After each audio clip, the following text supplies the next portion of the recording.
ہمیں صحیح حدیث سے پتہ چلتا ہے کہ قرب قیامت میں جب مسلمان بہت کسمہ پرسی میں ہوں گے تو خراسان سے لشکر اٹھے گا. خراسان یہ افغانستان اور ایران کا حصہ، اس علاقے کو نبی صلی اللہ علیہ وسلم کے دور میں خراسان کہا جاتا ہے، جس میں قندھار بھی آتا ہے، ایران کا بھی حصہ آتا ہے اس میں. تو یہاں سے لشکر اٹھے گا، مجاہدین لڑیں گے بہت بڑی تعداد میں، دنیا میں جہاد ہوگا کیونکہ مسلمان ظلم کی چکی میں پس کے تنگ آ چکے ہوں گے. تو اس وقت دنیا میں دو بڑی طاقتیں ہیں جو اس وقت تیسری ورلڈ وار کی طرف دنیا کو لے کے جا رہی ہیں. آپ کو پتا ہے پہلی جنگ عظیم میں کتنے لوگ ہلاک ہوئے، دوسری جنگ عظیم میں کتنے لوگ ہلاک ہوئے، اور اب جب تیسری جنگ عظیم ہوگی تو ہلاکتوں کا جو ریشو ہوگا، میں سمجھتا ہوں آدم علیہ السلام کے زمانے سے لے کر اب تک دنیا میں جتنی ہلاکتیں ہوئی ہیں وہ ایک طرف ترازو کے ایک پلڑے میں رکھ دیں آپ، اور یہ تیسری جنگ عظیم جو اسرائیل کی وجہ سے ہونے جا رہی ہے اس میں جو ہلاکتیں ہوں گی وہ تمام ریکارڈ توڑ دیں گی، اور اس کا ذمہ دار برطانیہ، امریکہ اور اسرائیل ہوگا، جو دنیا میں سب سے زیادہ تہذیب کے ٹھیکے دار سمجھے جاتے ہیں. اس لیے میرے سامنے یہ نہ کیا کرو گورے کے اخلاق بہت اچھے ہوتے ہیں، تھینک یو سے بات شروع کرتا ہے، تھینک یو پہ ختم کرتا ہے. یہ ان کا تھینک یو قیامت کے دن ان کو خدا کے عذاب سے نہیں بچائے گا. ہمارا وہ شخص جو گالی سے بات شروع کر کے گالی پہ ختم کرتا ہے، خدا کی قسم ان سے اچھا ہے.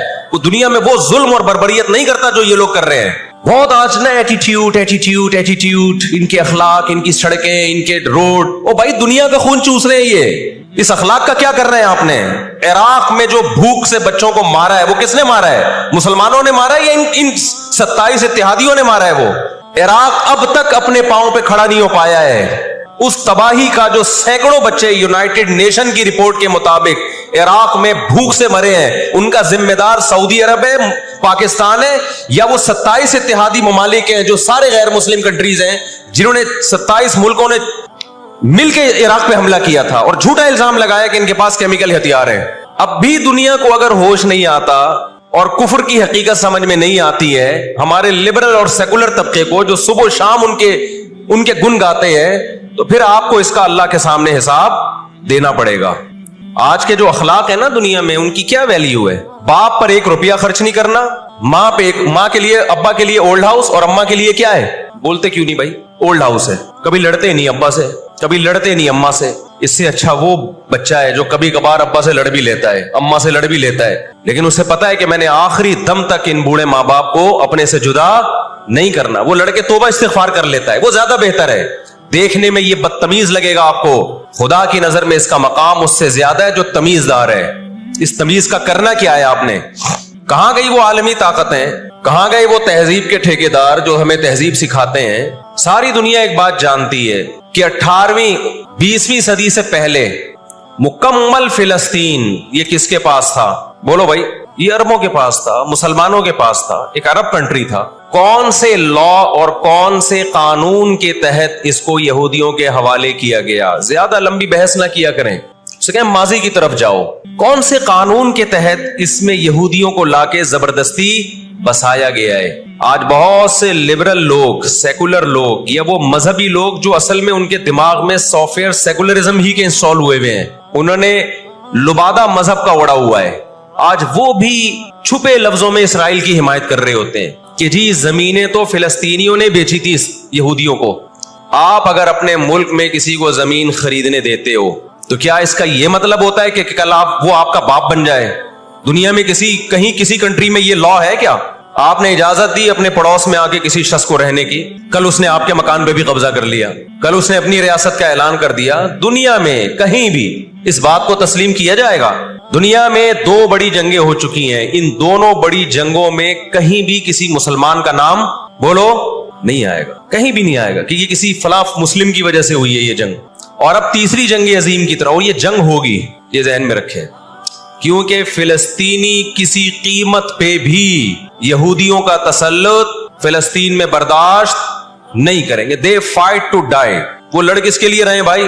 بولو موت کے لیے. جو موت کے لیے لڑتا ہے اس کو تو زمین چاہیے ہی نہیں، اس کو اپنا فرض ادا کرنا ہے. بھائی نہیں ہو سکتا، یہ نہیں ہو سکتا. اگر آپ فلسطینیوں کو دبانے کی کوشش کرو گے کہ جنگ کے زور سے ہم ان کو دبا کے ان پہ تسلط قائم کر لیں، تو 60-70 سال سے زیادہ عرصہ ہو گیا جنگ کے ذریعے ان پہ کنٹرول کرنے کی.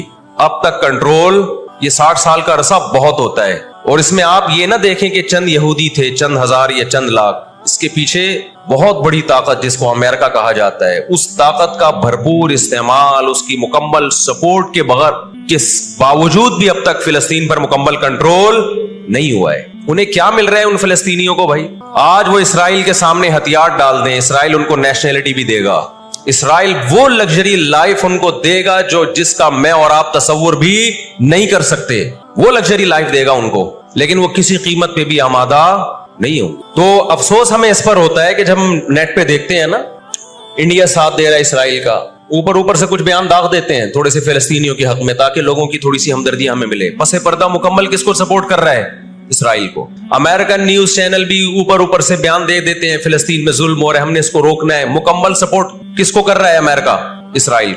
اور برطانیہ تو ہے ہی اس فساد کی بنیاد رکھنے والا، رپورٹیں تو بی بی سی بھی پیش کر رہا ہے فلسطینیوں کے حق میں، لیکن جو ریاست بی بی سی کی مالک ہے وہ سپورٹ کس کو کر رہی ہے؟ اسرائیل کو۔ دیکھو ہم نہ یہودی کے خلاف ہیں، نہ عیسائیوں کے خلاف ہیں، نہ ہندوؤں کے خلاف ہیں، نہ سکھوں کے خلاف ہیں۔ ہندو، سکھ، عیسائی اور یہودی، ان کے بارے میں ہمارے پاس قرآن کی واضح تعلیمات ہیں، لا اکراہ فی الدین قد تبین الرشد من الغی، دین میں کوئی زبردستی نہیں ہے، کسی شخص کو مذہب کی تبدیلی پر مجبور نہیں کیا جائے گا، کیونکہ اللہ نے سیدھا راستہ اور غلط راستہ 2 اور 2 4 کی طرح بیان کر دیا ہے، جس کا دل چاہے سیدھے راستے پہ چلے، جس کا دل چاہے برے راستے پہ چلے۔ قرآن نے یہ بھی واضح کر دیا کہ آپ کسی پر زبردستی نہیں کر سکتے، تلوار کی زور سے کسی کو اسلام میں داخل نہیں کر سکتے۔ اے اللہ ہم نے ان غیر مسلموں سے سلوک کیسا کرنا ہے یہ بھی قرآن نے بیان کر دیا، لا ينهاكم الله عن الذين لم يقاتلوكم في الدين ولم يخرجوكم من دياركم ان تبروهم، 28واں پارہ۔ جو بھی غیر مسلم ہے، چاہے وہ یہودی ہو، چاہے وہ عیسائی ہو، چاہے وہ ہندو ہو، سکھ ہو، بدھسٹ ہو، اللہ فرماتے ہیں اللہ تمہیں ان سے اچھے سلوک سے منع نہیں کر رہا، بلکہ اچھے سلوک کا اللہ تمہیں حکم دے رہا ہے۔ ہمارے نبی صلی اللہ علیہ وسلم جب کوئی یہودی بیمار ہوتا اس کی بھی عیادت کے لیے اسی طرح جایا کرتے تھے جیسے کسی مسلمان کی عیادت کے لیے جاتے۔ ہمارے نبی کی زوجہ ایک یہودی خاندان سے تھیں، وہ اپنے یہودی خاندان کو ہدیے دیا کرتی تھیں، ہمارے نبی صلی اللہ علیہ وسلم نے اس عمل سے انہیں منع نہیں کیا۔ اور آج بھی بہت سارے یہودی اسرائیل کے مسئلے میں فلسطینیوں کے ساتھ ہیں، ان کے حق میں مظاہرے کر رہے ہیں۔ ہماری دشمنی یہودیوں سے نہیں ہے، عیسائیوں سے نہیں ہے، ہماری دشمنی ان یہودیوں سے ہے جو اسرائیل کو سپورٹ کر رہے ہیں۔ آپ اگر قرآن اٹھا کے دیکھیں، اللہ تعالیٰ نے اپنے محبوب ترین پیغمبر موسیٰ کلیم اللہ وقربناہ نجیہ، جن کے بارے میں قرآن کہتا ہے وہ پیغمبر جن کو کوہ طور پہ بلا کے میں ان سے سرگوشیاں کیا کرتا تھا، اس پیغمبر کو اللہ نے اس قوم کی طرف بھیجا۔ کس قدر ٹینشن دی یہودیوں نے موسیٰ علیہ السلام کو، کیسے معجزے اپنی آنکھوں سے دیکھ رہے ہیں، درجنوں مرتبہ لاٹھی کو سانپ بنتے ہوئے دیکھا، سمندر کو اپنے سامنے 2 ٹکڑے ہوتے ہوئے اس قوم نے دیکھا جو آج اسرائیل پہ قبضہ، فلسطینیوں پہ ظلم کر رہی ہے۔ آج یہودی کیا کہتے ہیں کہ بیت المقدس ہمارا ہے، ہمارے پیغمبر موسیٰ علیہ السلام